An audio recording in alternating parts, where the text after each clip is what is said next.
Muhammad Attar, or known as the Bung Hatta, was a proclamator born in Minangkabau. At his birthplace, which has been converted into a museum, you only need to sign the glass book and there is no entry fee.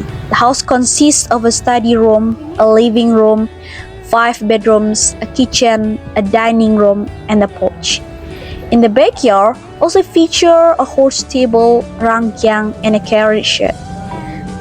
The fact is, this is a rangkyang. So people in Minangkabau use this barn for rice. They store all of the rice here. Wow. The house became the initial foundation how Hatta was raised.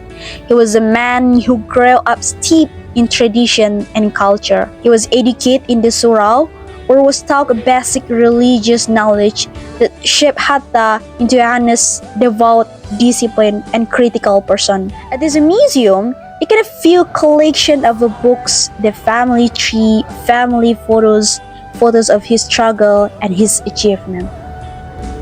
Don't forget to visit this museum in Bukit Tinggi City. So, want to know more about Minangkabau? Follow and share this video. Thank you!